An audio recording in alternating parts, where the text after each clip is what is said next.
Korang boleh bayangkan tak? Korang buka peti ais, lepas tu dekat dalam peti ais tu ada kepala member korang guys. Tak kisahlah kepala member korang ke, kepala anak korang ke, kepala saudara korang ke, yang penting dekat dalam peti ais tu ada kepala seseorang yang korang kenal dengan rapat guys. Kepala yang tengah disejukkan dekat bahagian sejuk beku guys. Kepala yang dipisahkan daripada badan. Tu kalau kena kat Kero tak tahu nak cakap apa guys. Kero tak tahu nak buat apa time tu kau. Serius cakap. Assalamualaikum guys, welcome back to Kero Series. Dalam video kali ni kita akan bercerita tentang seorang pemain bola sepak terkenal untuk negara Ghana guys. Dia didapati telah membunuh beberapa orang dan selepas dia bunuh mangsa dia, dia potong kepala mangsa dia and dia pergi sumbat kepala mangsa dia tu dekat dalam peti ais rumah dia. Dulunya dia adalah seorang player profesional dalam bidang bola sepak guys, tapi dia dah berhenti menjadi player profesional dan dia sekarang ni fokus kepada profession sebagai seorang pengulas sukan guys, sport commentator guys. Nama dia adalah Richard Gyamfi ataupun nama famous dia adalah Fireman guys. Macam dekat Malaysia kita ada Safi Rahim and orang panggil dia Copot. Sama juga macam Richard Gyamfi ni, orang panggil dia Fireman, nama gelaran dia lah. Jadi dia dilahirkan pada 1993 dekat Sunyani guys. Untuk pengetahuan korang, Sunyani ni dia lebih kurang macam sebuah bandar yang ada dekat dalam negara Ghana tau. Tarikh lahir sebenarnya masih lagi tidak diketahui. Yang Kero dapat hanya dia punya tahun sahaja. Berapa hari bulan masih lagi tak dapat guys. So maknanya sekarang ni umur dia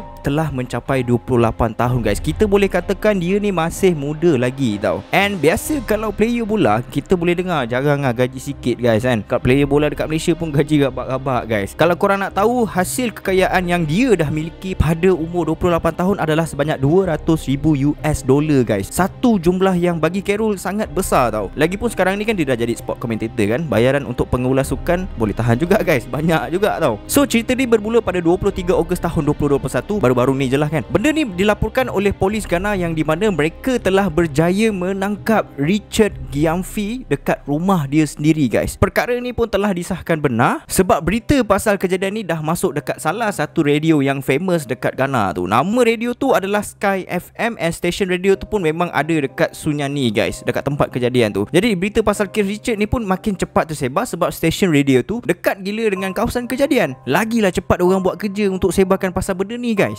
Bapak kepada mangsa yang kepala dia kena kerat tu bernama Mr. Thomas Agigi guys. So Mr. Thomas ni ceritalah dekat stesen radio tu yang di mana anak dia bernama Louis Agimang Jr. berumur 13 tahun. Ada yang mengatakan dia ni 15 tahun, ada yang mengatakan dia 13 tahun. Telah keluar daripada rumah dia untuk pergi ke latihan bola sepak dekat padang area rumah dorang tau. Kebiasaannya anak dia ni, si Louis ni akan balik bila waktu dah nak senja tau. Tiap hari lepas training bola dia akan balik time-time macam tu. Tapi Mr. Thomas dia rasa pelik guys sebab anak dia masih lagi tak balik-balik bila waktu dah nak menjelang malam tau. Dah malam ni tapi tak balik-balik juga guys. Untuk pengetahuan korang, si Louis ni dia ada kembar, tapi kembar dia tak ikut dia pergi training bola masa tu tau. Yang pergi training bola masa tu hanya Louis sahaja guys. Jadi bila waktu dah malam, bapak dia ni pun risaulah kan dekat anak dia yang seorang ni. Apa salah anak aku ni tak balik-balik lagi kan. So bapak dia pun buat keputusan untuk pergi ke padang tempat diorang training bola pada setiap waktu petang tu. And then bapak dia sampai dekat situ, bapak dia tengok tak ada orang dekat situ. Anak dia pun tak ada dekat situ. So bapak dia pun cubalah kontak dengan kawan-kawan anak dia guys. Manalah tahu kawan-kawannya si Louis tu tahu dia pergi mana kan. So memang jackpot guys. Bapak dia tanya dengan seorang budak ni bernama Twinoba yang merupakan kawan kepada Louis.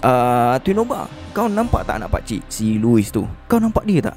Dia tak balik rumah lagi lah dari tadi. Jadi si Twinoba ni pun jawab lah, Mr. Thomas, tadi saya nampak Louis pergi dengan Fireman. Diorang jalan sama-sama tadi, tapi tak tahu lah diorang pergi mana. So Mr. Thomas dengan member dia ni pun semua pergi gegar rumahnya si Fireman ni. Diorang ketuk pintu, tak.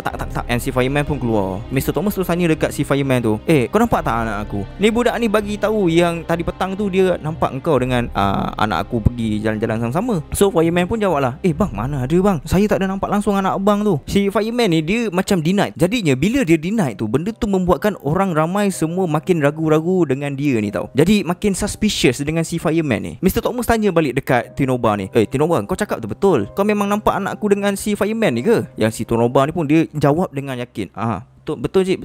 Macam gitu lah lebih kurang kan. Dia yakin yang dia memang nampak dengan mata kepala dia sendiri yang si Louis ni memang pergi berjalan dengan fireman waktu petang tadi tau. Tak banyak cakap, Mr. Thomas terus masuk rumahnya si fireman ni, and dia pergi geledah satu rumah guys. Semua sudut rumah tu dia dah masuk, tapi tak nampak juga kelibat anak dia. Mr. Thomas pusing-pusing lagi satu rumah, and dia terjumpa satu bilik yang berkunci. Dia terus minta kunci dekat fireman. Weh, kunci. Dia minta kan dekat fireman tu. Tapi fireman cakap kunci bilik tu hilang guys. Memang tak boleh nak buka bilik tu. Mr. Thomas dia macam dah menyirap dengan si fireman ni. Kau ni dari tadi ada je alasan kau, banyak sangat alasan kau ni. Mr. Thomas panggil budak-budak dia, suruh pecahkan pintu bilik tu tau. Pam. Lepas je pintu terbuka, alangkah terkejutnya dia bila dia nampak sekujur tubuh tengah bersujud dengan kepala dia seolah-olah ditebas guys. Korang tahu kan tebas? Macam kau tebas lalang tu macam mana kan? Macam itulah kepala anak dia ditebas dengan benda yang sangat tajam.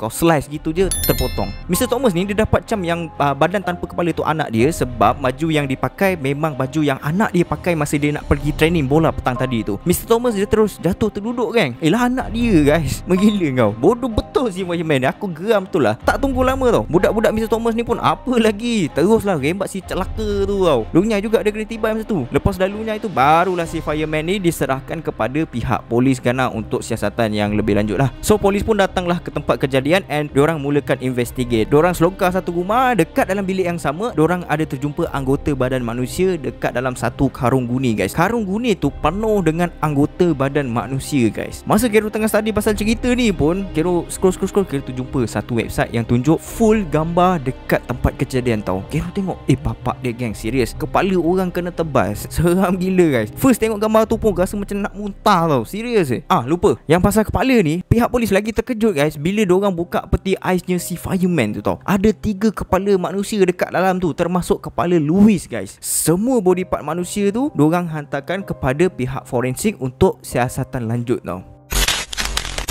Apa motif si fireman buat macam tu? Adakah dia psikopat, ataupun dia seorang cannibal, orang yang suka makan orang tu, ataupun dia bunuh orang untuk buat pemujaan ataupun untuk buat ritual? Sampai sekarang pihak polis Ghana masih belum dedahkan lagi mengenai motif Richard Gyamfi. Kero tak jumpa lagi. Tapi kalau based on dia punya background profile dia, sebelum ni dia seorang football player and dia seorang sport commentator. Bagi Kero mungkin dia cuba untuk buat ritual ataupun pemujaan untuk mencari kekayaan untuk diri dia lah. Sebab tu lah dia berhenti bermain bola sepak terlalu awal, and dia menjadi seorang pengulas sukan. Tu cuma andaian sahaja guys. Sebab lagipun dekat Afrika ni memang terkenal gila guys dengan menggunakan ilmu hitam untuk main bola sepak tau. Kalau korang tengok kat YouTube, ada juga dia tanam macam barang dekat tiang gol pihak enemy tau. And dia tanam, lepas tu memang betul guys, gol tak masuk guys bola tu. Tapi wallahualam lah. Jadi guys, itu sahaja untuk video kali ni. Until next time, see you soon. Assalamualaikum.